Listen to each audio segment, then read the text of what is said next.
All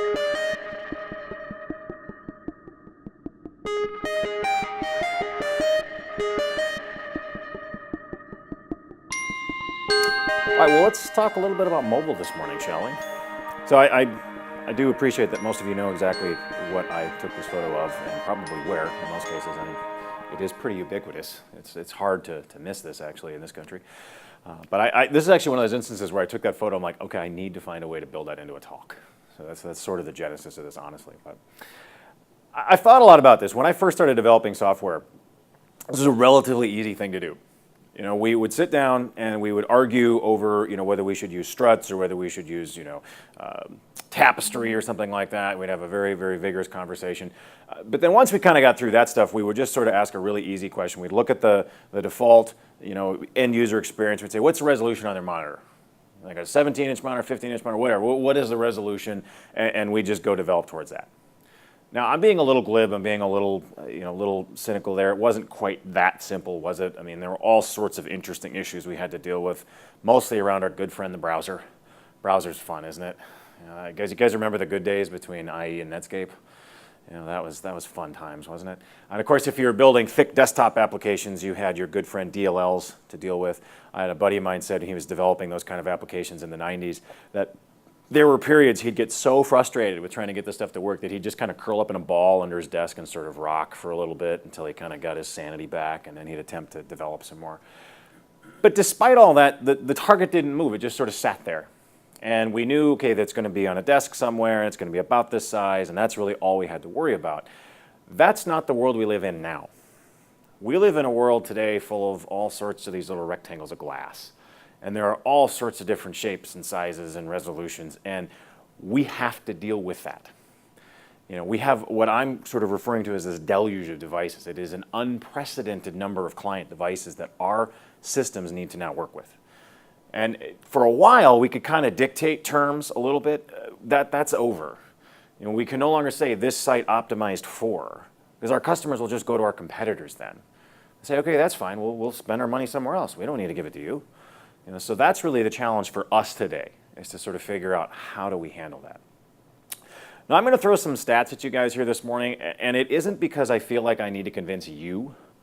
It's that I know in my experience, I still have to convince other people. And so inside my company, I seem to always get in these arguments with folks about, well, mobile's not really that important.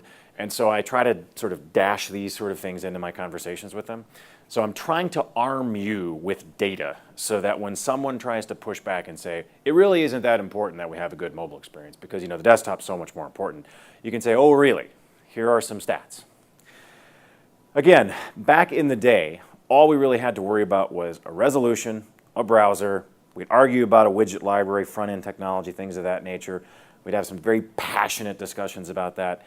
That isn't where we live today. The desktop is no longer our most important constituent. And I have been referring to it as legacy now for a couple of years almost. And this really irritates people in my company. When I refer to the desktop as legacy, I kind of get these funny looks and they kind of growl at me a little bit. But it's where our customers are. Today, it's all about the mobile device. It's all about people being out in the wild somewhere wanting to interact with our services. The growth here is kind of astronomical. It's really hard to get your head wrapped around it. Android activations have been outpacing baby births for a considerable length of time now. And it was kind of a big deal when it finally sort of tipped over, but now it's like double, almost 3 times the amount. We're talking about 1 million-ish Android devices are activated every day. There's about 300,000 kids that are born in the world every day. iPhone sales have far outstripped baby births as well. Right? And these are old numbers. I mean, this is from a while back. Now, there is a cap here somewhere. I mean, eventually we will run into that stage where, okay, new people are not buying their first smartphone anymore. But of course, that will just be replaced by people buying their 3rd, 4th, 5th, whatever it happens to be. And we'll get into a really interesting thing at that point around, are people going to switch from iOS to Android? Are people going to switch from Android to iOS? What's that going to look like? But eventually, we will finally stop this seemingly astronomical level of growth. But it is pretty stunning to me. We're talking about 300 million smartphones being sold every quarter. Every quarter, 300 million smartphones are going out the door. We've got about 1.5 billion of them floating around in the world right now. 1.5 billion. Now, one of the things that's fascinating to me about this is not every smartphone owner uses their smartphone like a smartphone. There's still a lot of folks who are like, oh, I need a new phone, and they go and they get, just give me my phone, and they don't realize that what they've been given is a computer. They think of it as a phone. They think of it as something they can just use to make phone calls and text messages, and they haven't quite gotten to that next step yet. I think it's going to be really, really interesting when those folks wake up and go, hey, wait, I can just Google that right here. I can just go look that up online right here. I have so much more than a phone in my pocket now. And that, I think, is going to be a real awakening, actually, for a lot of folks. iOS will probably hit 1 billion units either late this year or early next year. We're actually, I think it's tomorrow, Apple's going to have an event where they will give us some fresh data. So I'm very interested to see what they start saying at that point. You know, if they don't hit it in late this year, they'll certainly hit it next year. To give you kind of a historical sense of what this growth looks like, all right, in 2011, which is now hard for me to fathom 3 years ago, Apple sold more iOS devices than they'd sold Macs in the previous 28 years combined. Now, one of the things that's really interesting to me about this space, most of us kind of grew up with this PC thing. And in about 30 years, the PC went from something that didn't exist to something that has about 1 billion units floating around in the world. We've seen the exact same thing in the mobile space, except it didn't take 30 years. It took 6 or 7. So we've had this massive compression in the amount of time it took us to get to these levels. And that to me is really kind of hard to get our heads wrapped around. The challenge for us is it means we've got to essentially unlearn 30 years of learning. And so when these things first started appearing, a lot of us were like, well, where's the file system? I need a file system. Why? Why do you need access to the file system? Well, because I've always had access to the file system. Well, that's nice. That doesn't mean you actually need access to the file system. You know, and while we look at this and say, oh, this is such a dumbed down version of a computer, think about what this means for our parents. Think about what this means for people that aren't as technical as us. And we sort of take it for granted that, well, of course you can root your phone. How hard could that be? For most people, that's just crazy talk. Why would they even think about doing something like that? And so we have to appreciate that by making these things easier to use, we have dramatically increased the audience that we can reach. We've got about 500 million iTunes account out there right now, which means we've got 500 million people that have credit cards that are ready to give you money. That's a pretty powerful thing in many ways. We've got north of 800 million iOS devices that have been sold to date. Again, when we'll exactly get to a billion is kind of up in the air. We've got at least 1 billion Android devices that have been activated. And I say at least because we don't actually know how many have been activated in China or India because they don't call home to Google services. So we have kind of a rough approximation. It's probably at least another 200 million or so that don't talk to Google, so don't get reported in Google's numbers. So we're talking about an awful lot of units here. And the scale of this and just the time frame and the fact that it's so compressed is the thing that really jumps out at me. The fact that something that basically did not exist 5 years ago is now a billion unit thing. That's really amazing.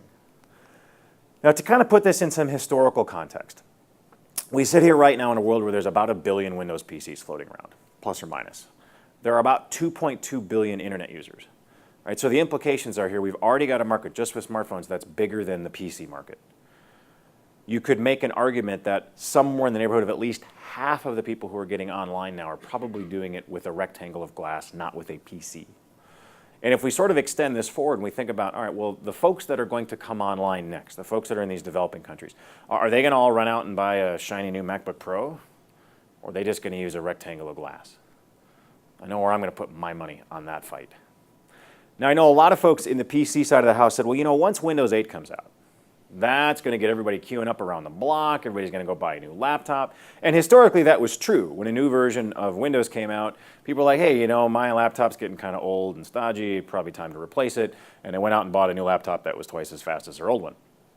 We are kind of running into some of those physical limits of materials and that pesky speed of light thing. These machines just aren't getting as fast as they used to. Now, please don't tell my wife that, or she's going to ask why I need to keep replacing my laptop on a regular cadence. But if you think about it, for most people, not us, for most people, the laptop they would buy today, they're really not going to notice much of a speed bump from one they would have bought 2-3 years ago for average use.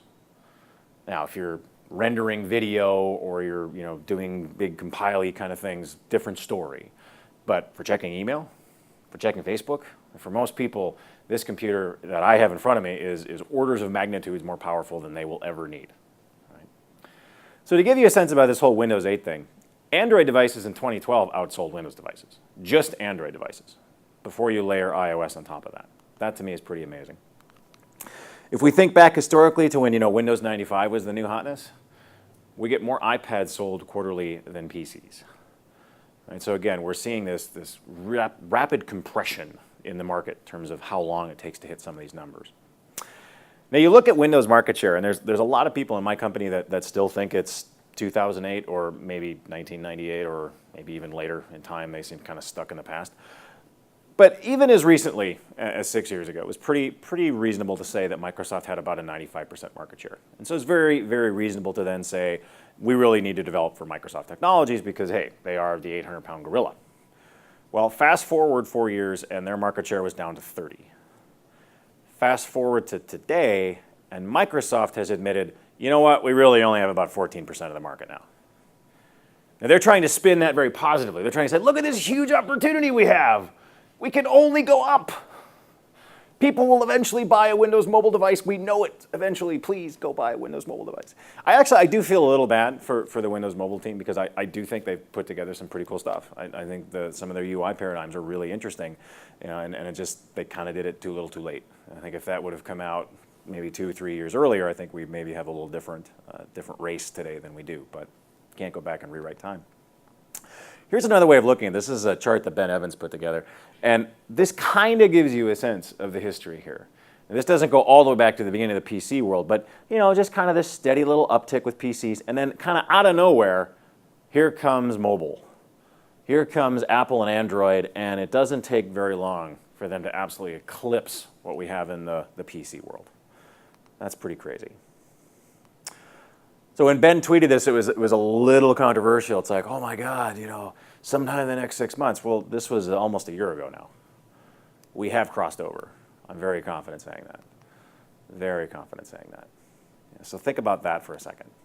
We're probably living in a world where that is a combined base that's larger. Similar kind of way of looking at that. This was another chart he put together. Ben is great. He does a lot of amazing stuff in this space. He actually used to be based here in London. Now he's on the West Coast. But you get a sense of just how quickly this has ramped up. That to me is just stunning. And it's hard for a lot of folks to kind of comprehend that because we haven't seen that before. To get that kind of a rapid growth in this space is really pretty remarkable. This chart shows the first time that just iOS devices outsold Windows PCs. So this is quarterly numbers, but it was December of last year when, oh hey, look at that, we finally have an uptick. And I think we have a pretty strong sense of where those numbers have been going. For better or worse, Microsoft hasn't had a great run with their operating systems of late. In fact, did you guys see, I think it was last April, somebody did an April Fool's joke saying, Windows 9 too perfect going straight to Windows 10. And then I think it was 2 weeks ago or so, Windows said, oh yeah, we're skipping Windows 9, we're going straight to Windows 10. It's like, wait, really? Really? Actually, somebody told me the reason they did that is because there's a lot of scripts out there that look for Win 9, and of course looking for Windows 95, Windows 98.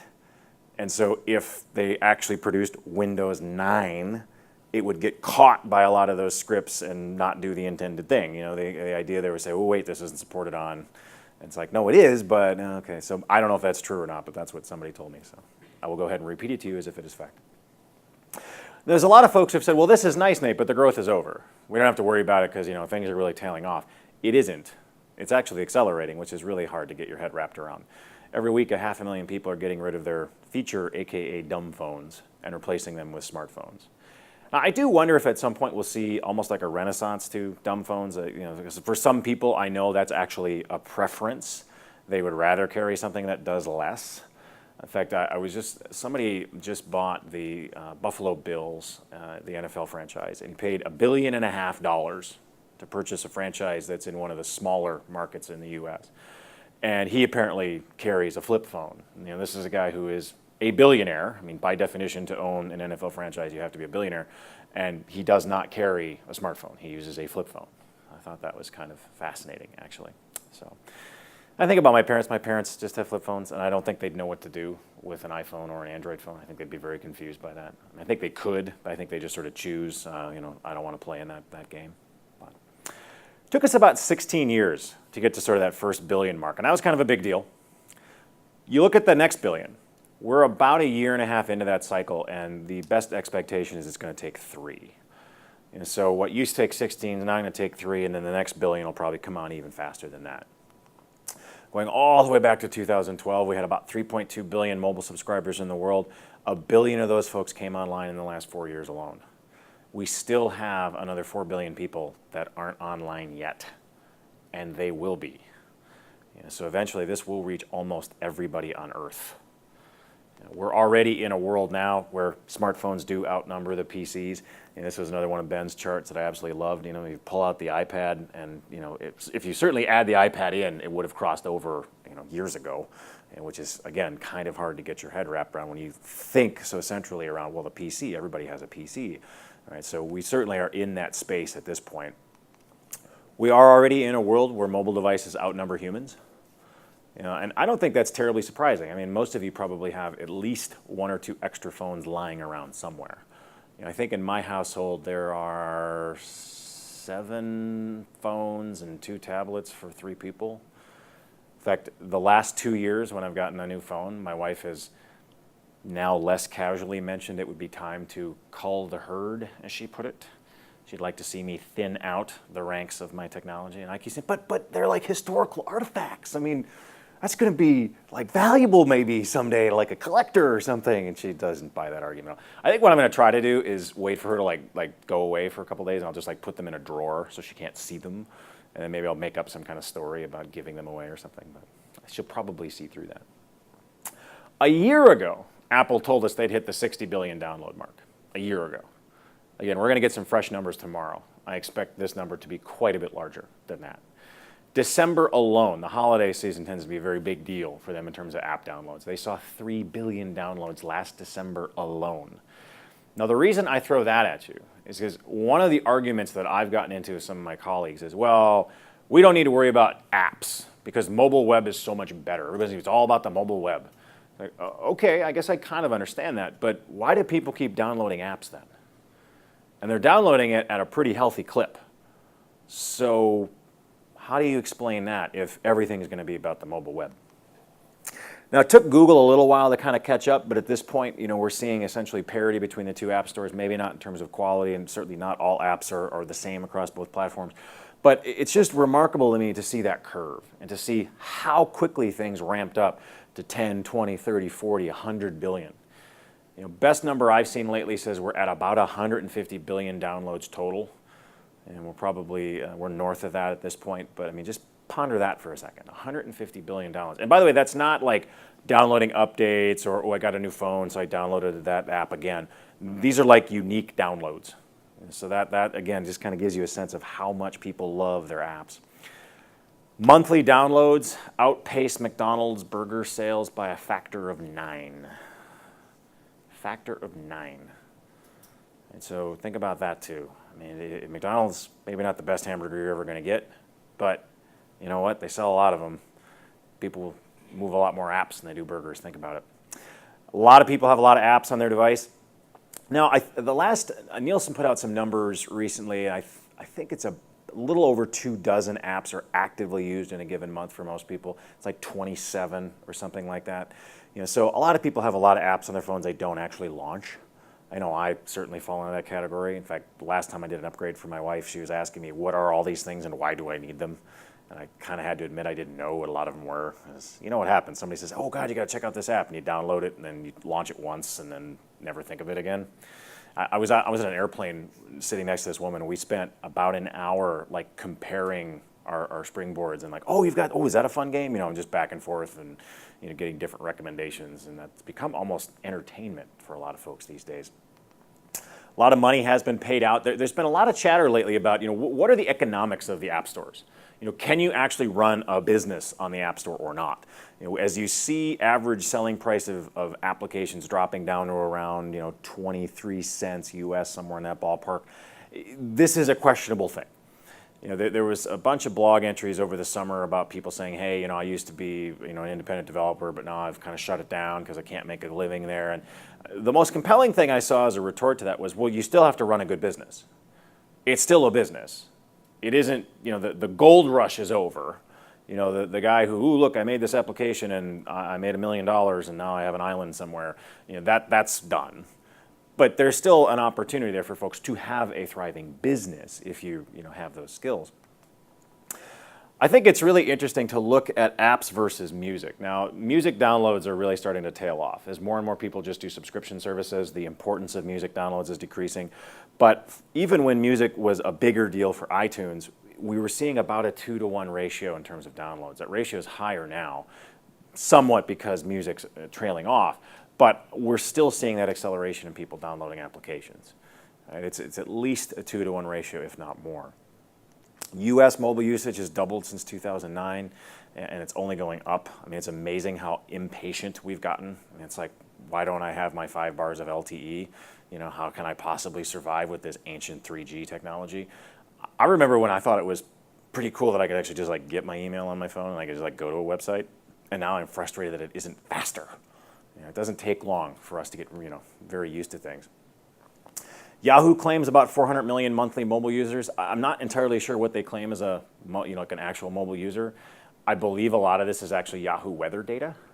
Up until iOS 8, they were the default provider for Apple for all their weather information, which is interesting because all they did is repackage Weather Channel data. So now Apple's just going directly to Weather Channel. So I don't know if they'll be able to report 400 million monthly users as iOS 8 starts taking over, but I guess we'll see. More than half of Facebook's user base is mobile. Most people interact with Facebook on a mobile device. That doesn't surprise me. I know my wife, I don't think I've ever seen her use Facebook on anything other than her phone. That seems to be the most common thing. Somewhere north of 500 million people now are using that mobily. In the US, it seems like almost everybody uses Facebook on a mobile platform. It's pretty large that way. Most people have this installed on their phone. I thought it was interesting that the whole Facebook home thing never really went anywhere. That's sort of that effort to take over your home screen on your Android device. That kind of seemed to fall pretty flat. People weren't super interested in having another skin on top of Android. Amazon does an awful lot of sales on a mobile device. And to me, this is one of the really interesting aspects of these things. Luke Bluesky told this story earlier this year. He said he was grilling one day, and he noticed, oh crap, I'm out of my grill seasoning. And so on his porch while he's grilling, tongs in one hand, he just takes his phone out of his pocket, launches his Amazon app, aims it at the grill seasoning, tap, tap, tap, puts the phone back in his pocket. The next day, the drone drops the grill seasoning off on his front door. I mean, that's borderline magic. The fact that in the past, we actually would have had to set our tongs down, go in the house, go to your computer, open it up, log on to Amazon, do the search. It's now you don't even have to break out of your train of thought. Now, there is an interesting sort of question about what does it mean that I can almost instantaneously have almost anything I want? Is that a good thing or a bad thing? But I do think that's pretty remarkable that someone say, hey, this is a really good book, and I can go tap, tap, and the book's on my phone. I put my phone back in my pocket. Not too surprising that we're moving a lot more units in this space and have been for quite a long time now. The interesting question starts happening in terms of when do we expect everyone is carrying a smartphone, or at least most people are carrying a smartphone.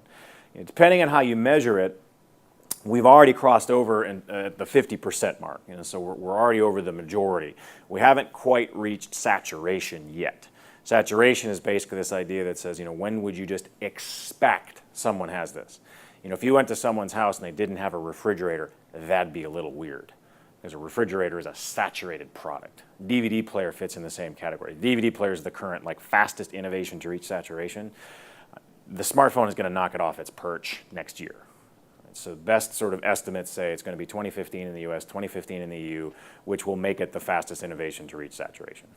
Right? You look at the tablet market, and there's been a lot of argument, well, is it a PC? Is it a post-PC device? Does it really matter? Blah, blah, blah. It's been a year since the tablet market was smaller than the PC market. Right? So it's already larger. Even with iPad sales trailing off a little bit, it hasn't really changed that much. At the beginning of the year, there was expectations that in 2014, half of all PCs sold would be tablets. Half. So think about that next time somebody says, well, we can't really do anything with a tablet. I don't know about you guys, but my laptop is sitting for longer and longer periods of time unused. My iPad is almost never out of reach. I find I plug my iPad in a lot more because it's like, oh yeah, I'm running out of juice because I keep using the darn thing. And I think for a lot of folks, that's true. They can get an awful lot done on that. Somewhat self-serving, but Tim Cook has said he does about 80% of his job on an iPad. Again, somewhat self-serving since he is the CEO of the company, but still, I think for a lot of folks that's probably not an unreasonable number. Allegedly, half of all Americans own either a tablet or an e-reader. I'd be very curious to know how many actually own both. Mobile traffic for shopping is becoming a pretty dominant force. So we're getting very close to 50% now. And there's a very interesting thing that happens here. There's this psychological term called attachment theory. Basically, the gist of it is, if I had a mug and I said, how much would you pay me to take this mug away? And you'd say, pound 50, something like that. If I give you the mug and I say, how much would I have to pay you to get that mug back? In theory, this is the same transaction, but it isn't. Once I've given you the mug, you're now attached to it.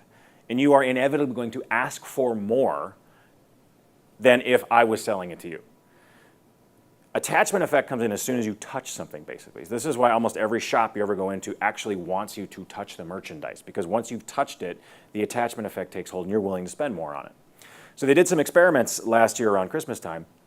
Let's see, does that happen when touch is on a touch device as opposed to mouse and keyboard? And it does. So basically, think about that when you're doing your Christmas shopping or shopping for someone's birthday or something. If you use your mobile device, you may end up paying more or buying more things because using your finger to touch and tap makes your brain think, oh, I already own that. It's already mine. I'm willing to spend more on it because it's mine. Very, very strange that kicks in. Anybody know what the most popular camera is on the photo sharing site Flickr? Is it a Canon? Is it a Nikon? Yeah, it's an iPhone. In fact, right now, I just checked actually earlier today, the top 5 are all phones. I mean, think about that.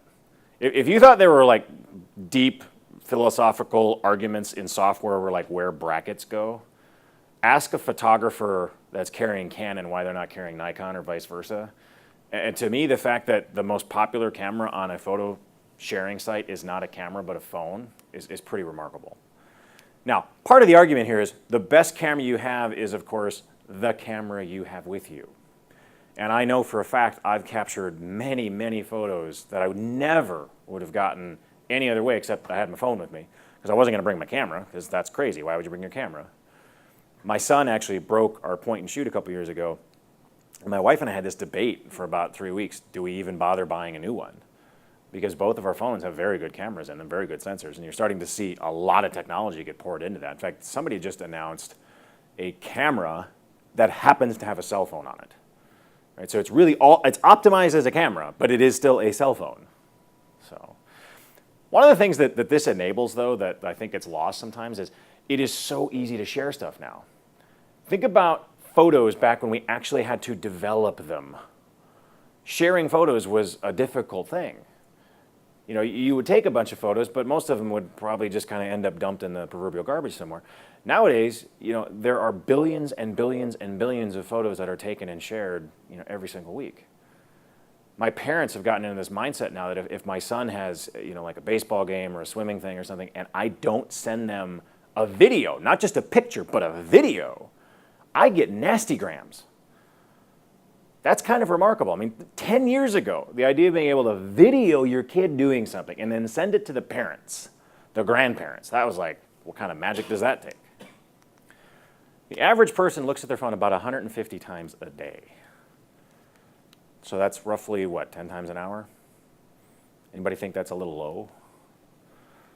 I mean, I'm very interested in the whole Apple Watch thing, but I'm also very cognizant of the fact that many, many, many people don't wear watches anymore. And a huge part of the reason why is because your phone knows what time it is. Your phone knows what time it is when you change time zones. Your phone knows what time it is when the seasons change and we spring forward or fall back. I was actually, I guess last spring when we sprung forward, I was sitting in my kitchen and I was making some coffee and I was looking at the range and I'm like, why hasn't the oven updated itself? I mean, I had this brief moment, I'm like, what is wrong with the oven? Why does it not know? And I'm like, oh, that's right, it's not actually connected to the internet. It's not a computer, it's from the Stone Age. I have to go over and update it manually. This is crazy. Right? Now, I apologize for giving a lot of US-centric numbers. This is where my data typically comes from. But China Mobile has seen huge upticks in their data usage, huge upticks. And this is having an interesting effect on their mobile providers as well, because like many, they've grown kind of fat and lazy on charging a ridiculous amount of money for text messages, and that money is drying up as people realize, hey, wait, it's data. I can just get my buddies on an app and everybody can communicate that way. I love this tweet. So there will be more iPhones or more smartphones sold in China than there are people that live in America. So think about that the next time somebody says, we don't need to really worry about our mobile experience. So I guarantee your business folks are thinking about China. So if they're thinking about China, then they sure as heck better be thinking about smartphones. About a quarter of all online sales here are coming from mobile devices. And that number's going up. BBC iPlayer numbers, more traffic is coming from tablets and PCs. That doesn't surprise me. Think about it. Tablet's a real nice layback kind of device. You want to watch a little TV. That makes perfect sense to me. Much easier than the PC. But I do think that's really interesting. And they've shown a lot of data that's pointing towards people using tablets as opposed to PCs. In the developing country, in many cases, your phone is your wallet. That's how you pay for things. Something like 60% of Kenyans now use their phone for money.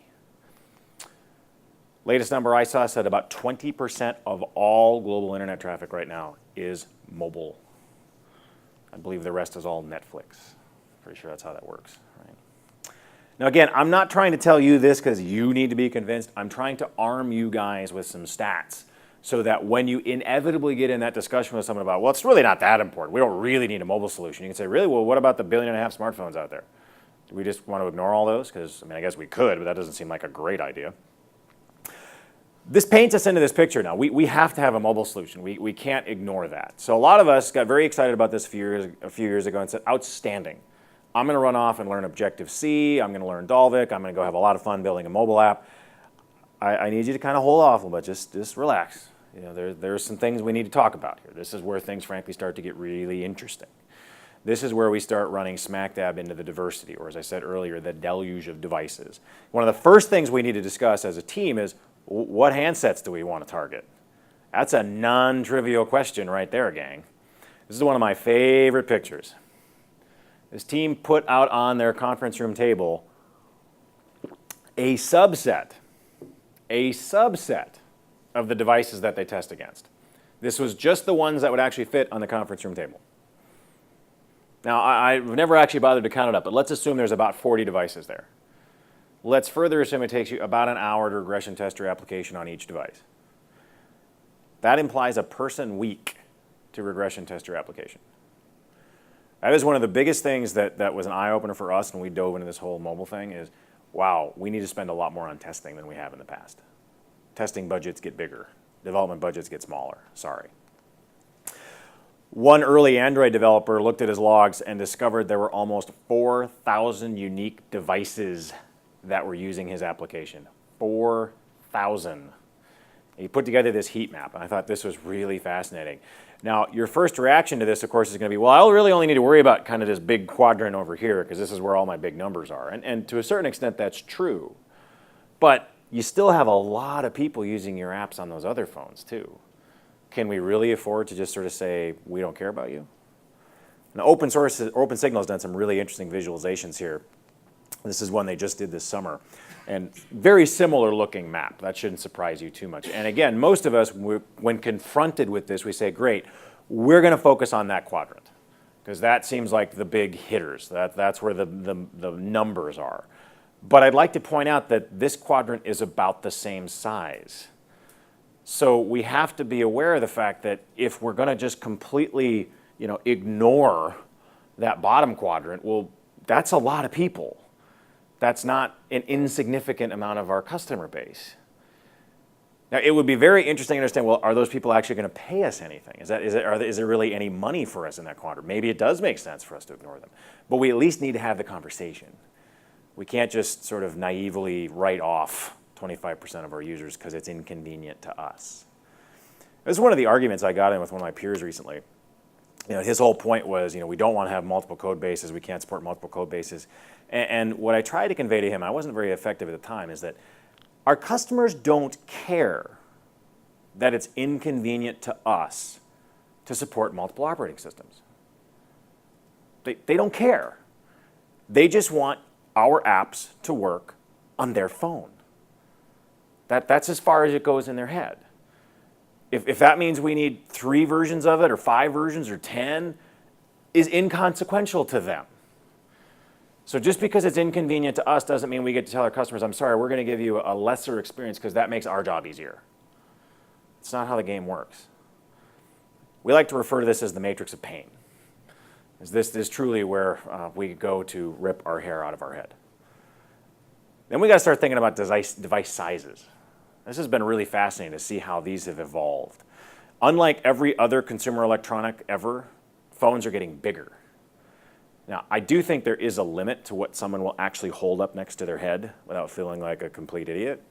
But I also thought no one would ever take a picture with their iPad, and I see people taking pictures with their iPad every single day, it seems. And it's a beautiful viewfinder, I'll grant you that. But it does seem very strange that someone's holding a plate in front of their head. It's okay. Nowadays, we have to support everything from small phones all the way up to fairly large tablets. And there's this persistent rumor that Apple's going to announce like a 12-inch tablet here. Maybe that's what they're going to talk about tomorrow. And so Luke had an interesting way of putting this together. He said, you know, we go from kind of these variants on the 4s all the way up to kind of the 5.5s. And I think Samsung has like a Galaxy Mega now that's like 6.3 inches or some crazy thing. You know, then we kind of get into that smallish tablet space, or even the phablet space, somewhere in between, all the way up to the bigger tablets. And again, there's rampant rumors about things being on the other end of that scale. And now we get into some of these hybrid things, where it's a laptop, it's a tablet, it's both. You just twist the screen or pull the screen off. There's variants on that. In fact, I was on an airplane recently where I saw a guy get around you can't use your laptop, you know, all the way through the flight, but you can use your tablet. And so I looked over and he was using a laptop, and then I saw that he hadn't put it away, but what he'd done is turned the screen and snapped it down so it looked like a tablet, even though it was the same device as before, and the flight attendant didn't notice that, which I wouldn't expect her to, frankly. This is bad enough, but what kind of, you know, gives me nightmares is what comes after this. Because it isn't going to end there. There's inevitably something we're going to have to target next. I don't know what that's going to be. You know, Apple's now finally announced the Apple Watch. Google has Glass, which I think eventually they will get right. Its current incarnation is far too creepy to be useful beyond certain verticals. But eventually we are going to have to confront this other thing. We've had a lot of conversations in our company about both, actually, ironically enough, Google Glass and these various car-oriented things. You know, Apple has their, what do they call it, that CarPlay, I think, and Android has a similar kind of a thing. There are applications for this. We are eventually going to have to target something like that. You know, and just to make our lives even more miserable, some of these viewports lie about how big they are. This is actually one of the problems we have with the iPhone 6 Plus. It ends up looking like a tablet. And so if we actually use the tablet CSS for that, it looks really, really bad.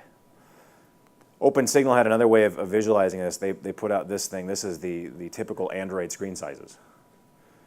This is why it's really hard to do Android first for a lot of people. It's like, where do you start? What do we focus on?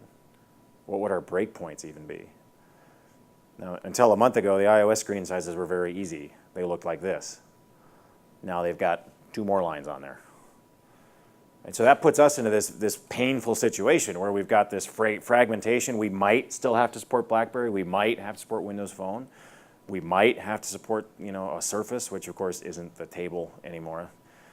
It amazes me that a company like Microsoft couldn't come up with a new name. Like, they had to reuse the name. I mean, I understand like recycling is a good thing and all, but I mean, seriously, we couldn't have had like an intern come up with a new name. Now, this has not been a sales juggernaut, and they quickly replaced the Surface 1 with the Surface 2, which was quickly replaced by the Surface 3. I don't know if that's going to go anywhere, to be brutally honest with you.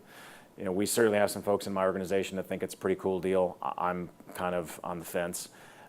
The consistent feedback we're getting from our folks is the hardware is very nice. The Surface Pro 3 hardware is nice. The operating system is terrible. It's just too muddled, you know, that it doesn't know what it wants to be. And so maybe they'll get that right, maybe they won't. Maybe the Surface Pro 3 will run Windows 10, maybe it won't.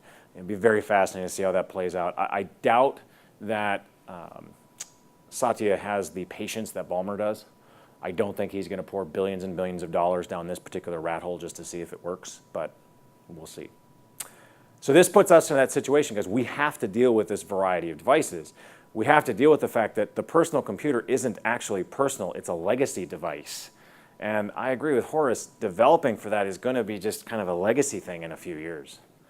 And I don't know if it'll necessarily be 5, but it isn't something we're going to be that concerned with in 10. Not surprisingly, PC sales keep declining. 2013 was the worst annual decline ever. Jason tweeted this quite a while ago, but I thought it was very fitting. He said, at some point, we're going to have these link to the desktop things go away. And I've thought a lot about this in relation to my son. Won't someone please think about the children? Look at the icon we use for save. Ponder the icon we use for save. Now, we all know what that means. We all understand where that icon came from. Now, my question to you is, does anyone in this room have a computer at home right now that's powered on that actually takes a floppy? Inevitably there's one or two, but most of us, and I remember when I think it was the iMac, when they first pulled out the floppy drive, like, oh, you can't possibly sell a computer without a floppy drive. Really? When was the last time you bought a computer that had a floppy drive? Better question. What do you work with on a regular basis that would even fit on a floppy drive anymore? So for our kids, this is just, well, the square means save for some strange reason. I gotta wonder if they're gonna have the same reaction to seeing link to the desktop. Daddy, what's the desktop? Isn't that my tablet? Isn't that my phone? What else could it possibly be? Now, we're not there yet, but we're getting close. And we're very much of the opinion these days, if you have an external facing thing, it is being used on a mobile device today. It's not 100% of your users, but it isn't 0. When we first looked at our logs, we were shocked at how high a percentage of our users were coming from a mobile device. We expected kind of like maybe low double digits, 10, 20, and it was closer to 50. And this was not optimized, which was part of our shame. The mantra we have now is what our customers want, when they want it, on whatever device they want to use, which makes our job harder, I'm not going to lie to you. But it's very clear that's becoming a mobile device now. A lot of our customers are migrating away from their laptop and they're using their phone, they're using their tablet because it's more convenient to them. Now, your first reaction to this might be, can I get out of this job? Is there another way I can make my living? I hear everybody needs a plumber, and plumbers charge a really high hourly rate, so maybe that's not a bad choice. We can't run away from this. We just need to accept the fact that anything that's external is going to be mobile. And even if you're in the situation where your internal customers aren't like beating down your door for a mobile app yet, they will be. One of the things we talk about a lot internally, there's been a lot of resistance from kind of our internal IT organization to make some of the changes we need in order to support mobile. And their argument is, well, where's the demand? Where are the mobile apps that you guys need to build? And our answer is, well, we only have a few now, but the floodgates are going to open. And our customers are going to demand these solutions, and they're going to want them not sometime in the next 6 years, they're going to want them in the next 6 weeks. And we want to be in a position where we can deliver on that. Now, a lot of vendors are going to come to you and they're going to say, oh, we can solve all your problems. Just come buy our product. And everything just goes away and it just magically disappears. There are no magic, fairy dust here, guys. I wish there was. I wish there was something we could just, okay, good, here's a large sum of money, and now the mobile problem is done, I'm going to go drink some coffee. Responsive web design is part of this picture. It is not the only answer here. It is one of the answers. Client-side rendering, though, this to me is as close to magic as we're going to get in this space. So instead of having my server say, here's the data, and I've helpfully wrapped it in the way to view it, we say, here's the data, I don't know how you're going to display it, because I don't know what's trying to display it. What might work perfectly fine on a television is not going to work on a phone and vice versa. And of course, powering those UIs are RESTful web services. And those RESTful web services kick back JSON, maybe Eden if you need a little richer data set than JSON can provide. But this puts us into a mode where the server's job is now data and the client's job is now display. It's the first time we really have separation of concerns here. In the past, we would do it just by discipline and by layering and just hope everybody did it right. But this forces us to actually have a separation of concerns. and puts us in a position where, okay, a new client comes along, no problem. It's just a new consumer for our existing web services. That's huge. So we'll let the client worry about whatever it needs to display on whatever size or shape it happens to be. Now, the downside here is I don't get to write one client that runs everywhere. The reuse does not come at the UI layer anymore. The reuse comes at that service tier. And frankly, that's a more reusable thing anyway, and will be over time. Everyone in this room has run into a web application that is dated. And you realize that, well, nobody will update it because that would actually take time, effort, money. So the business rules still probably apply. It just doesn't look good. So this model puts us into a situation where if we need to target a watch or glasses or a toaster, that's fine. It's a new consumer for our existing web services.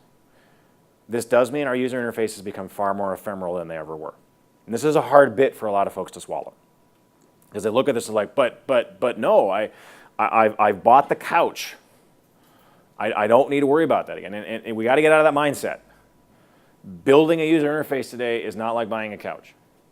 It's going to be outdated in weeks, months, years, not decades. So we need to be okay with the fact that there's a pretty decent chance that in a year or two, we're either going to have to replace that user interface or augment it or create a new one. I can almost guarantee you that a year or two from now, there is some other client you're going to have to build for. And we just need to be okay with that. And that's hard, right? Because for almost the entirety of software development, the UI and the services and everything is just kind of one big thing. And if you told me, well, I need to rewrite the UI, you're like, well, that means I'm rewriting the whole application. Not anymore. Not anymore. In this mindset, that's not what we're trying to do. So I can pretty much guarantee you, a year or two from now, there's going to be something new. I don't know what it's going to be. I don't know if Apple Watch is going to be a juggernaut and everybody has to have one. Everybody needs to have an app for it. I don't know if Google Glass will finally get it right, or maybe it'll be like Google Contacts or something. But there will be something. And even if it isn't some new revolutionary wearable type thing, somebody's going to come out with a new shape of device, a new size of device. And that's going to put us into the position where, well, shoot, we need to support that too. And even if for some strange reason we stop innovating at the size, shape, boundary, somebody's going to invent a new UI framework. Somebody's going to take Angular and combine it with Backbone, and that's going to be, the answer that everyone's going to have. It's going to be a cold, rainy weekend somewhere, and people are going to sit down and create a new JavaScript MV star library. Nature of the beast. So as much as I wish I could predict the future, I can't, other than to say, I know it will be different than today. Very confident in saying that.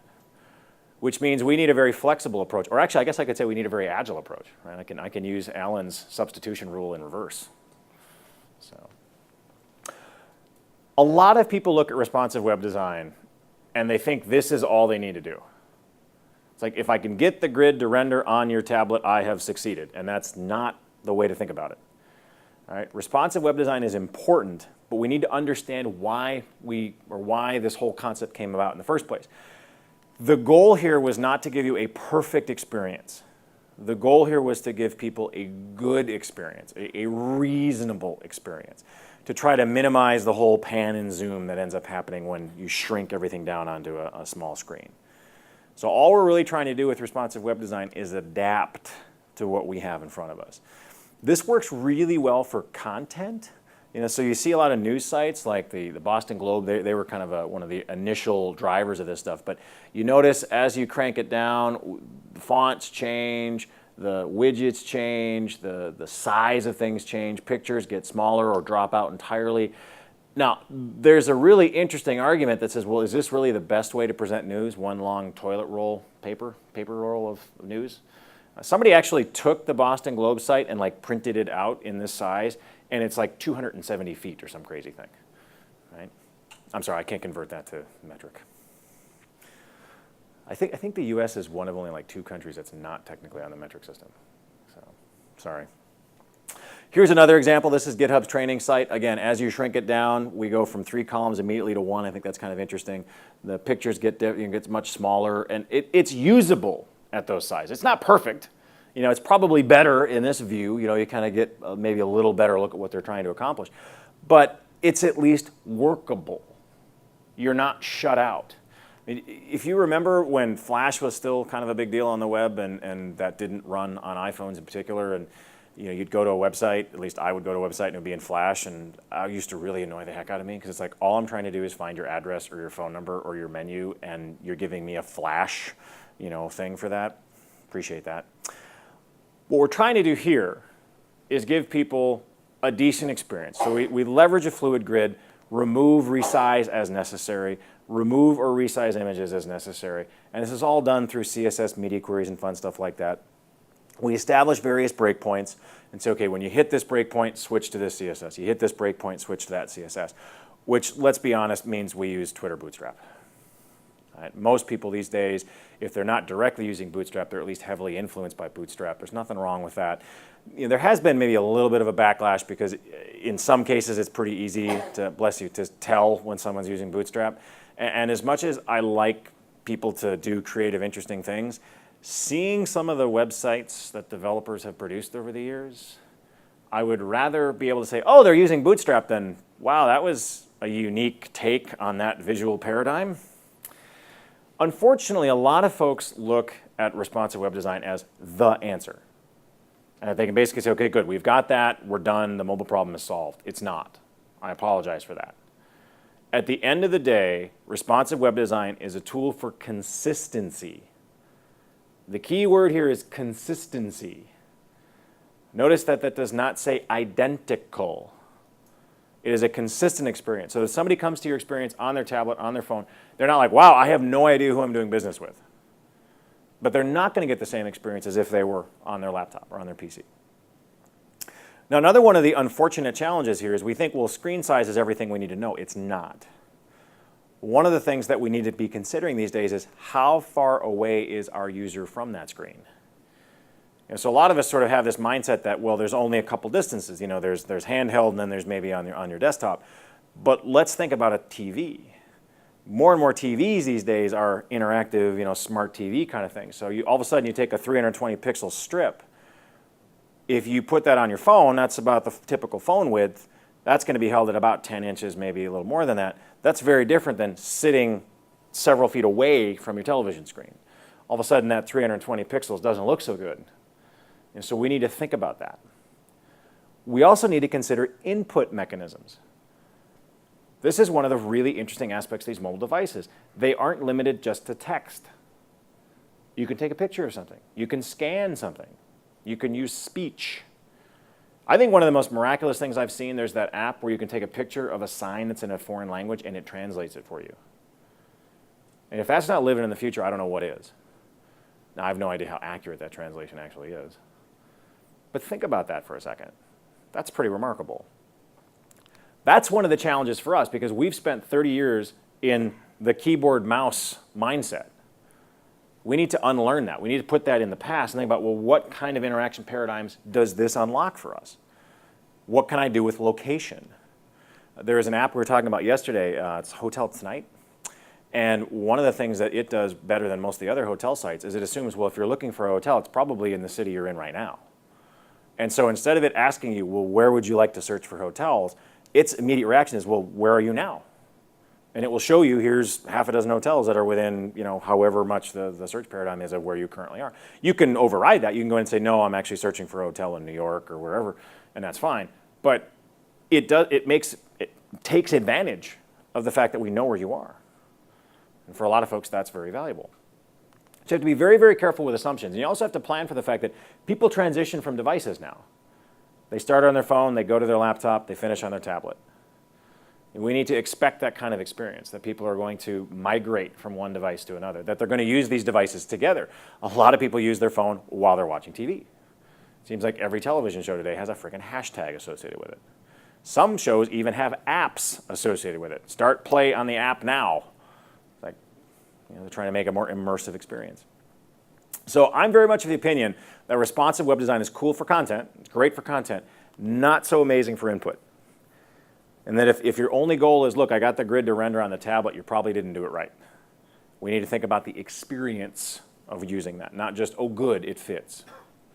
So we need to think about the experience.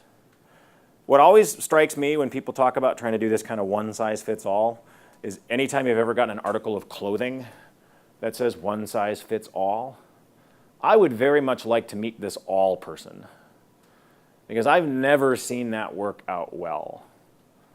All right? So we got to think about that with our experiences. And as I mentioned earlier, just because it's inconvenient to us to have to create 2 or 3 or 4 experiences for our customers does not mean it's the wrong thing to do. Now again, I want to stress responsive web design should be part of your strategy. It should be part of your expectation here, but it is not the end of the line. I sort of look at it as kind of like maybe step 1. The much, much more difficult problem here is for us to kind of get our heads wrapped around what is our user trying to do when they're mobile. They have a limited amount of real estate, so we can't let them do everything. What are the top 3 or 4 or 5 tasks they need to be able to accomplish while they're on the move? And let's optimize for that. Now, I know how hard it is to come to that decision. It's really difficult because our customers want everything. If the current application is going to do 50 things and you say, what does the mobile application need to do? They will tell you 50 things. And then usually throw in only better. It's my favorite requirement. It should work like the old system, only better. So we need to ask some hard questions. Well, where are they when they're going to do this? What do they need to do? Because the hard part for us is delivering the right thing at the right time, and then designing so that they can go from their phone to their tablet, back to their phone, then to their laptop, and making sure that they can use this stuff holistically. That's where it gets really hard. Now, in terms of the client-side rendering, there's been a lot of attention these days to JavaScript MV star. Now, I do want to point out that app development tends to behave an awful lot like fashion. It kind of goes back and forth. Right? We just sort of have this little pendulum that swings. And you know, I remember when I first did web apps, I thought, wow, this is so much better than the dumb clients we used to have. And it's obviously better than those thick client things that we tried to do. You know, so I was very gung-ho on the web page thing when I was doing that. And it took me a few years of building those to realize that, you know what, they're really no different than the green screens. I mean, they have certain advantages, but at the end of the day, take a step back, they're just forms with holes in them. They follow the same request-response paradigm as the mainframe does. The big win for us was, hey, look, it can scroll and we can put images on it. And we have these really neat things like the blink tag, so we can do really cool stuff and it's so impressive. But at the end of the day, it's basically the same concept. Now, not surprisingly, that pendulum just keeps swinging. The big difference here, of course, is that the browser is now the PC. We are targeting the browser. That in some ways frees us because it doesn't really matter what the underlying operating system is as long as the browser's there. Now, not surprisingly, these browsers are getting a lot more powerful. I mean, you look at the JavaScript engines that are running these days, they're pretty rockin' good. Now, of course, we turn around and we ask them to do a lot more. That shouldn't be too surprising. That's kind of the history of software, isn't it? It's like, you know, give me more hardware. Okay, now give me more hardware. Now give me more. Give me faster. And we just kind of keep trying to dial that knob up to 11. But you look at HTML5 and you look at some of the stuff that unlocks for us. The fact that web workers finally allow us to multi-thread our JavaScript within some restrictions. WebSockets finally allows us to have a communication channel that stays open with our server. So we don't have to keep going back and reintroduce ourselves every single frickin' time. Offline helps us when we inevitably lose our connection to the internet. That's one of the unfortunate aspects of mobile development is you are never going to have 5 bars all the time. You need to design for that. In fact, there's a kind of a growing movement today that says offline is the new mobile first. You know, offline first kind of being the way we need to think about development. And then, of course, the engine that runs these things is REST. Now, I know what a lot of you are thinking, please, not JavaScript. Could it be any language other than JavaScript? I'm sorry, it is a first-class citizen today. I actually was talking to one of my teams about this kind of paradigm, and I had one group that basically said, well, we're not going to follow that architecture. I'm like, well, why not? And they said, well, we don't like JavaScript. And my jaw kind of hit the table. I'm like, well, I'm sorry, here, let me change the world for you so that it's more in the way that you wanted it to be. I wish JavaScript was better too. And it is improving. Let's be honest, it's not as bad as it used to be. But it's the hand we've been dealt. Again, just because it's inconvenient for us does not mean our customers care. That is really not their concern. So we have to get used to the fact that we're writing a lot more of it today. Now, luckily, things have gotten better here. We have a very rich tool suite in this space now, much more so than we had, even just a couple short years ago. That has gotten just drastically better. We've had a lot of luck with the various tools in that space. It opens up a lot of new, interesting possibilities for us. It gives us a lot of options we didn't have even just a few years ago. We can finally break out of this request response paradigm, or what some people say or refer to as click and wait. Because you think about it, that's basically what we've asked our customers to do. I'd like to update this order. Okay, well, hold on a sec here. Let me go ask the server if that's okay. All right, I've gone ahead. And even with some of the fancy stuff we've done with, we'll update just this little part of the page and we'll put a little yellow fade thing on here to draw your attention, all that kind of stuff. It's still the same basic idea of just hold on, you don't be in too much of a hurry. We got to go ask the server if that's okay. The idea now is kind of turn that on its head a little bit and use this concept of asynchronous UIs. Now, anytime you hear something like that, your first question should be, well, why? Why do I want to do something different? What's wrong with the way we were doing it? A big part of the rationale here, guys, boils down to performance, or what you may argue is perceived performance. Now, I'm more or less a front-end guy. That's kind of where I live. And I've always been of the opinion that once you reach a certain level of performance, there's really no point in trying to tune it any faster than that because your customer can't perceive the difference. 200 milliseconds, 300 milliseconds, it's the same thing to our brains. It turns out I'm wrong. It turns out that milliseconds really do matter and that we can perceive at a far lower level than I ever would have anticipated. If Amazon adds a whopping 100 millisecond delay to their pages, they see sales decline by a full point. Now, when you're running at the margins they run at, that's significant. 100 milliseconds. Now, my first thought was 100 milliseconds. Who can possibly tell the difference between 100 milliseconds and 200 milliseconds? Apparently, we can. Now, whether people are actually looking at that saying, well, your site was 100 milliseconds slow today, so I didn't buy the thing I was going to buy, I doubt that. But it's just enough of an irritant that they buy less. If Yahoo sees a 400 millisecond decline, they see a 5 to 9% drop in traffic. Now, I could make a snarky comment about I didn't realize they had enough users to even notice that. I mean, does that mean Steve stopped using it one day and they called him up and checked if he was okay? I don't know. Google, though, 500 milliseconds. Now, I would argue this is finally starting to get into that perceivable range. This is where, half a second I can kind of see people noticing the difference there. This drops traffic by a full 20%. That is huge. Now, the way they figure this out, you notice that Google still only shows you 10 search results. It has always shown you 10 search results. Why not 15? Why not 20? Why not 50? Well, they tried 20 once with the expectation that, well, this will be better because we're showing you more results. This is good. And shockingly, search traffic dropped. And so they did a little investigation and they discovered, wow, serving up 20 results is half a second slower, and people leave. Thus why they've stuck with 10. Now, you've seen the evolution in Google. You all probably remember the era where you actually had to hit enter for Google to show you search results. You remember that? I mean, back, it was like Stone Age time.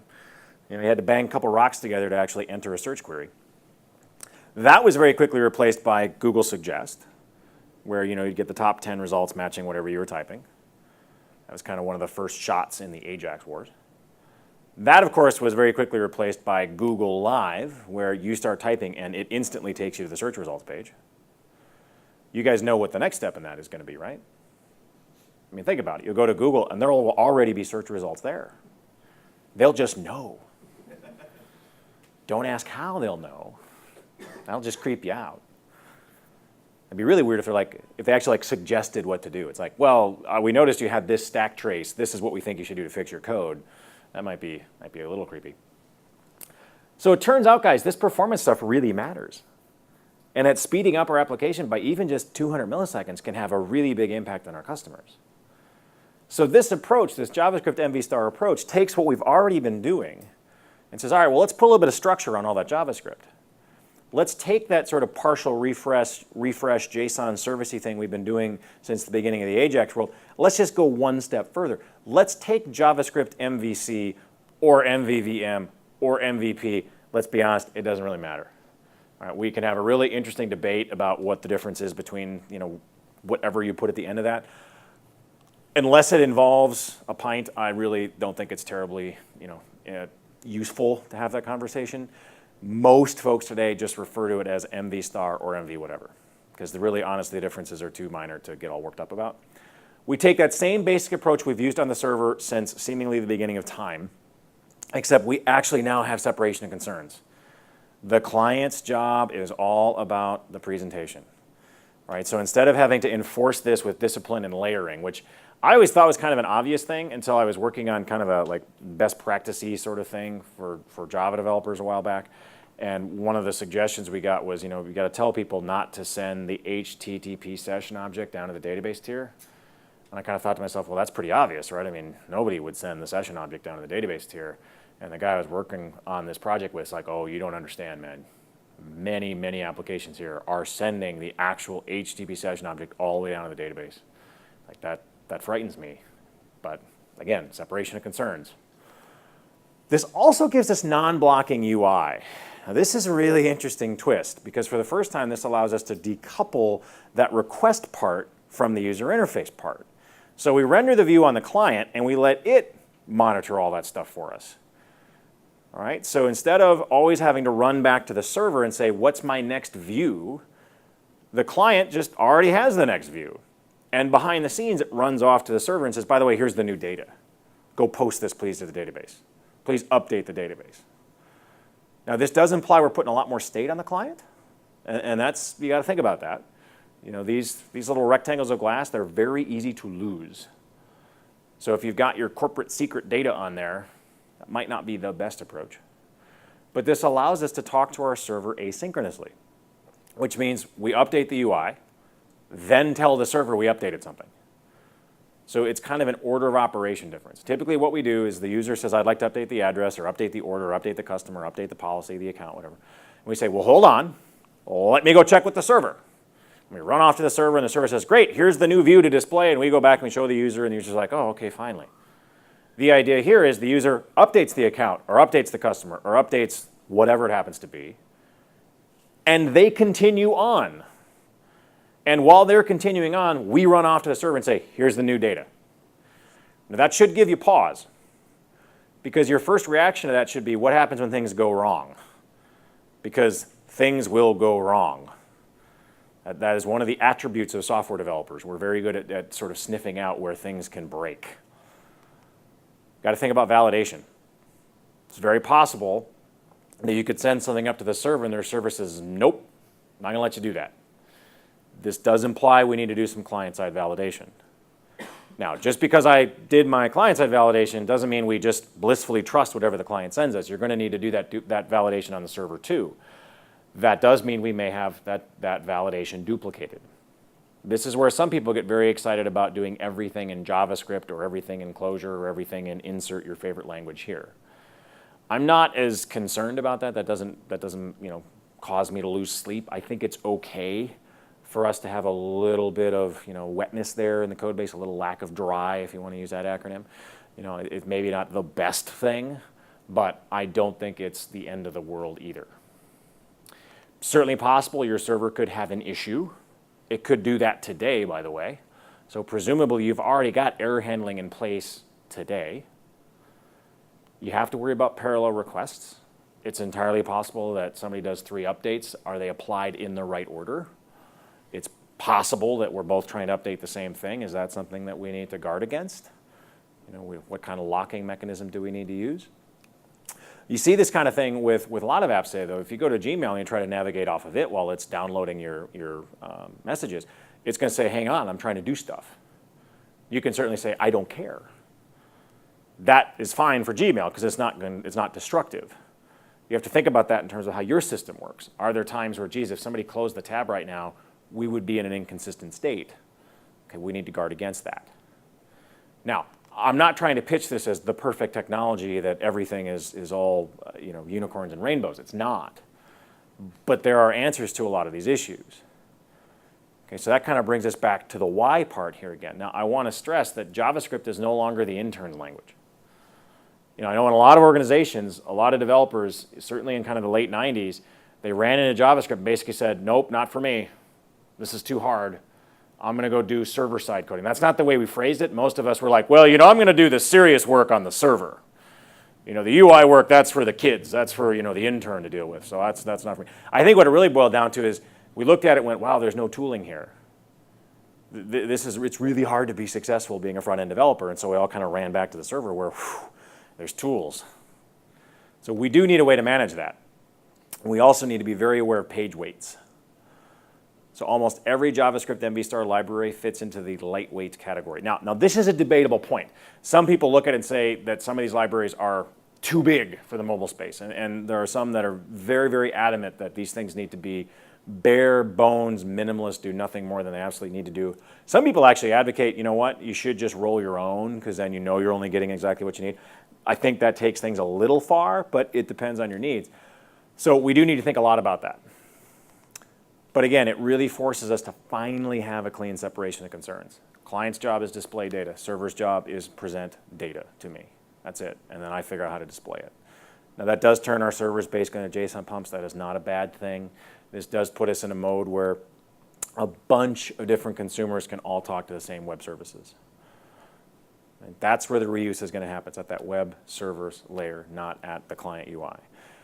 I'm not going to claim this will work for the next 50 years. I'm not naive enough to do that. But this is as close to future-proofing as we're going to get in this time in history. Because I have no idea what's going to be the dominant UI trend, paradigm, thing we're going to have to target in 2 years. God, I wish I did. But I know I can't predict the future. I'm very confident it's going to be different than today. Very confident. So we let the client figure out how to present the data, as opposed to having the server say, here's how to present the data. It gives us a lot more flexibility. At the end of the day, we really don't have anyone to blame here but ourselves. When you go back in time, these web app things used to be a lot easier. And we just kept kind of pushing boundaries. And that's a good thing. I remember what Amazon used to look like. I remember what a lot of these apps used to look like. They were pretty hideous. We've gotten to a point now where our customers actually have pretty high expectations of what we're able to do. I think that's great. User interface stuff matters, is great. Better user experience is a differentiator here. But again, not a silver bullet.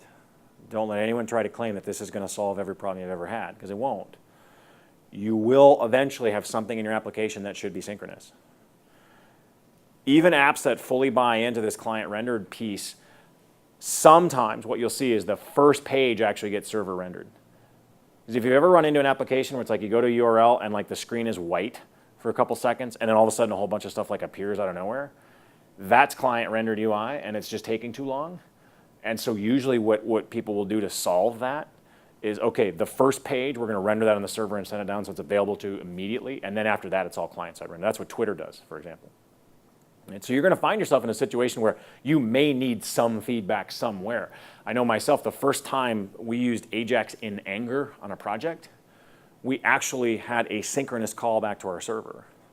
And the server didn't return XML, it returned JSON. And I know I was telling somebody that years and years ago, and they said, well, you didn't do Ajax then. I said, well, what do you mean? I said, well, Ajax, quite clearly, it's asynchronous, JavaScript, and XML, and you didn't do asynchronous or XML. I said, okay, I did Sajaj.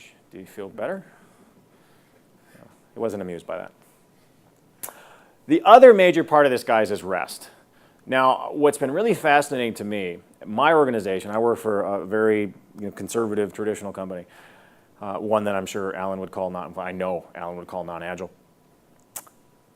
2 years ago, 3 years ago, when I would have said REST, many of my peers would have just kind of looked at me like, what are you talking about? SOAP is the only answer in the web service space.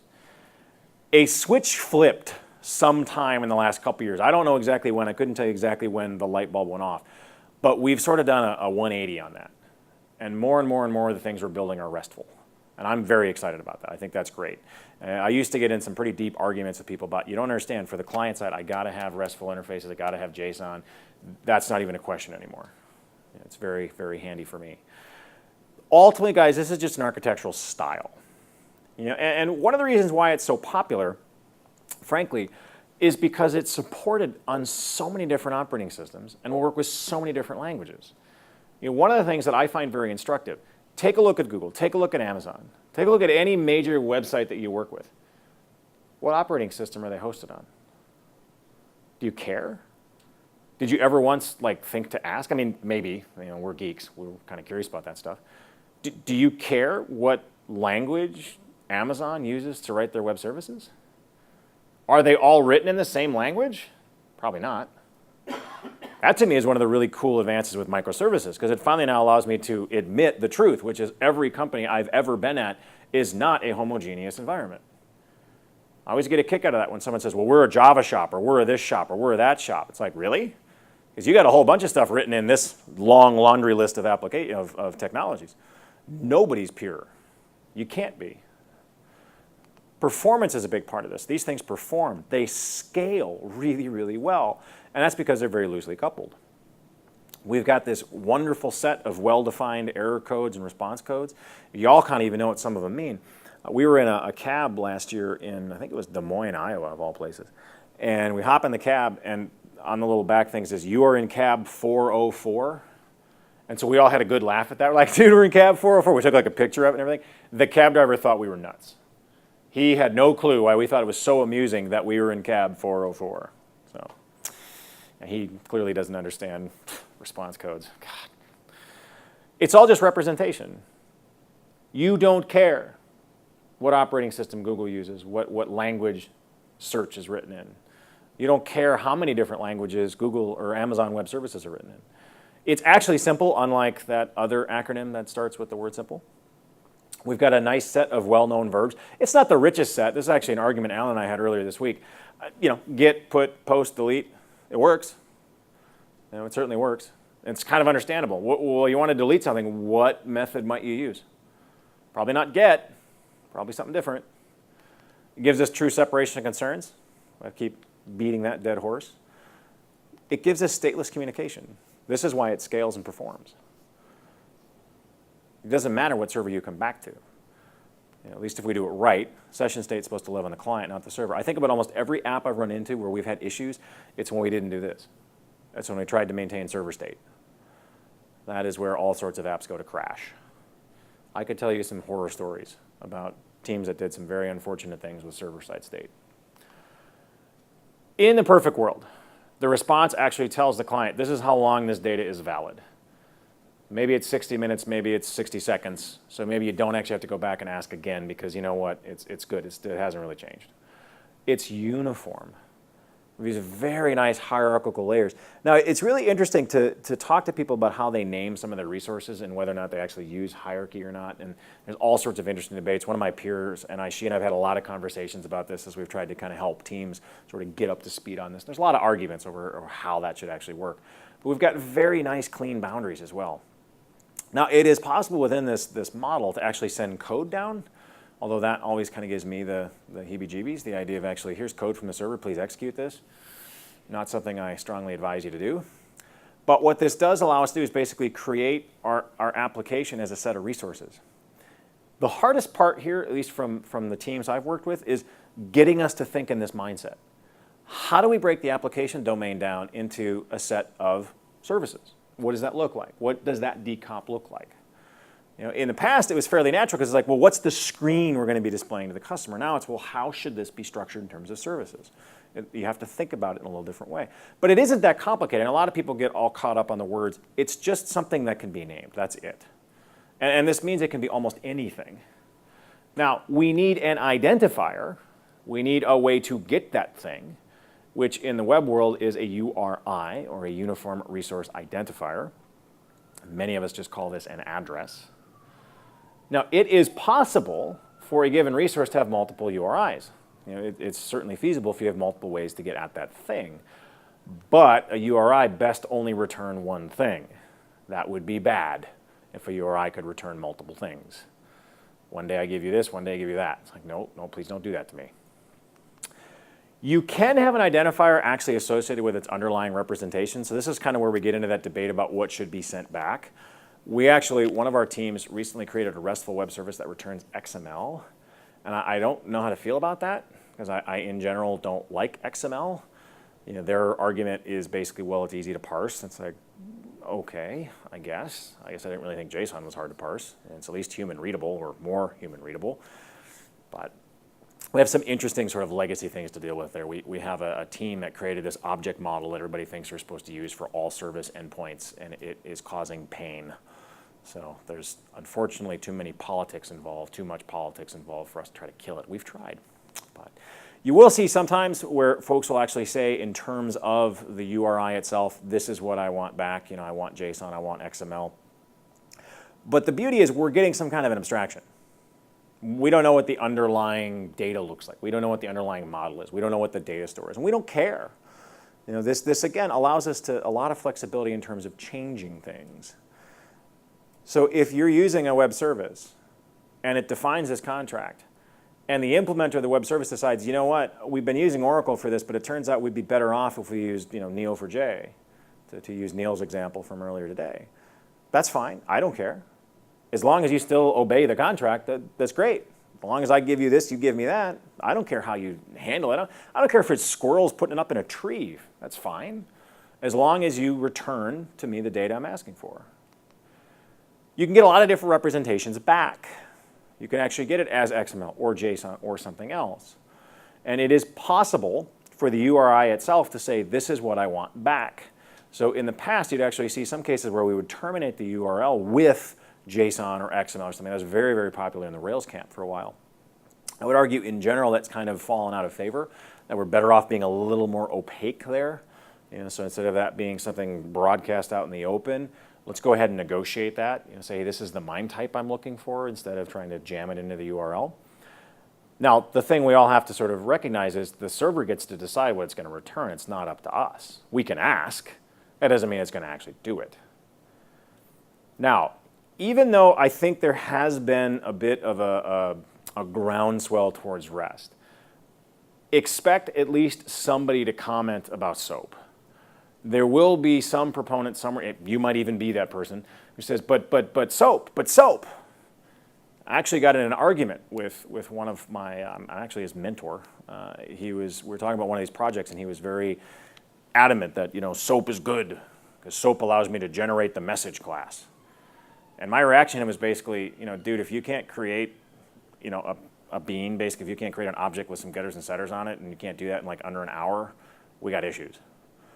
My biggest problem with SOAP, it puts me in a situation where as soon as I now have a service that's used by multiple consumers, if one of my consumers needs me to add just one more attribute, I have now broken every single consumer.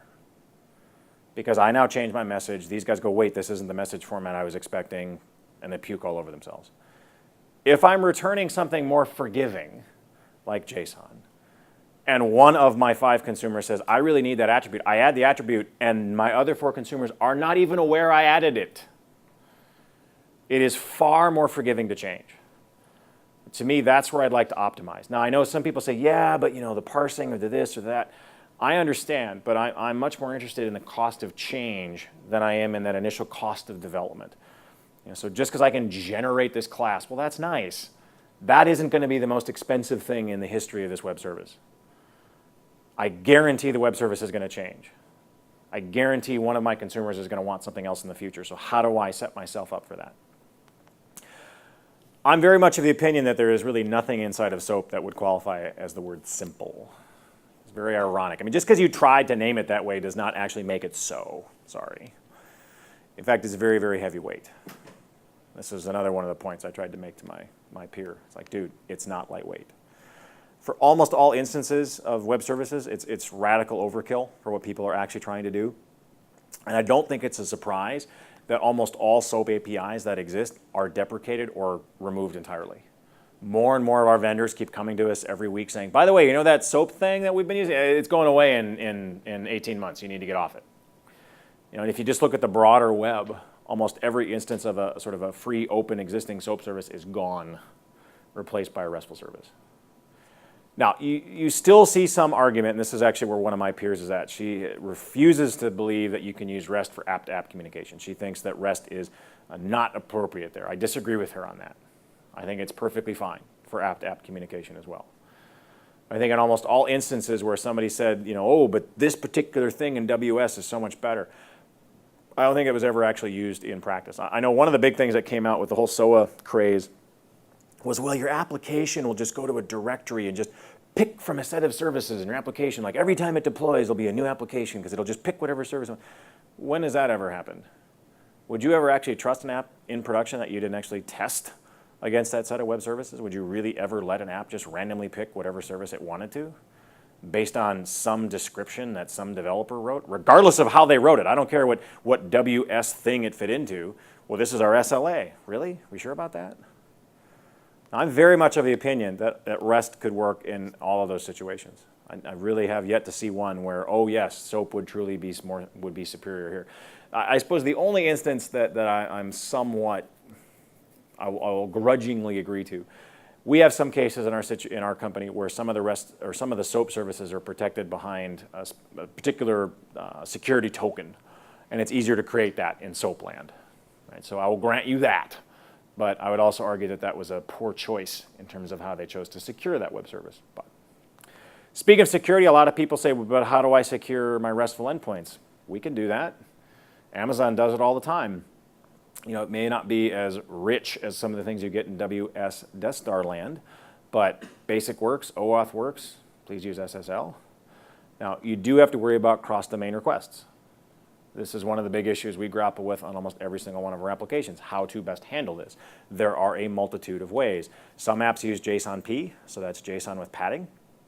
So essentially what you do there is instead of going directly after it, you're going to wrap a function call around that payload, so it's going to get executed when it comes back. That's a little scary. Right? So the callback actually says, here's the function that you should be executing. So a script element is pointing to that resource as opposed to just, hey, resource, give me what you got. This is vulnerable. Right, so you do have to be very careful with that. I don't know that that's the most secure thing we have. You're actually seeing a lot of apps move towards CORS today, cross-origin resource sharing. That's also relatively popular. A lot of people refer to it as simply a modern alternative to JSON-P. The trick here is basically the browser tells the server, hey, you know what, I know this is coming from this domain and not that domain, but it's okay, it's cool, I meant to do that. Please allow that to happen. And so we just have to make sure we get the right headers back. Basically, all the modern browsers support that these days. You know, not all the old ones, obviously, but you know, it's relatively secure these days. Very common to proxy requests. This is probably the most common thing we do in our world. So either the request goes back to the web tier that served up the page, and then the web tier turns around and makes the call to the web service, or you go through like a load balancer or something like that to actually, and we do that quite a bit, actually go back to our load balancer and let it redirect to the actual web service call. So. Different apps use different techniques. Some of our apps actually use multiple techniques depending on what they're trying to talk to and where it happens to live. At the end of the day, guys, we live in a brave new world. This is very different than the kind of software we were building 10, 15, 20 years ago. It isn't going to slow down. I don't see a return to, oh, good, we just have one thing we need to worry about. It's going to get worse. I don't expect this to get any better in the next couple years. I am adamantly of the opinion that a year from now, 2 years from now, we're going to have to target something we're not even thinking about today. You know, and that's going to be a big challenge for a lot of organizations, and we need to be prepared for that. My company adopted this style 2 years ago. This has been our default for 2 years, and I work for a very conservative organization that does not like change. But we recognized as a technology community that the only way we can possibly handle what's coming is by adopting this kind of an approach. Right? We've also adopted the mantra that if it's external, it's mobile. Now, the real challenge for us is getting some of our business folks to realize this means our employees too, not just customers. And so we need to adapt to that. We need to be flexible or agile. See, it works there. I love it. Alan would be proud. We need to embrace the fact that our UIs are going to be ephemeral today. That's just the way it is. All right. I wish you luck. It can be done. All right, well, it is lunch, but I will certainly stick around if anybody has any questions. But I would not expect you guys to delay food. I've learned long ago, do not stand between geeks and lunch. So I appreciate your time and attention this morning, and I hope you enjoy the rest of the conference.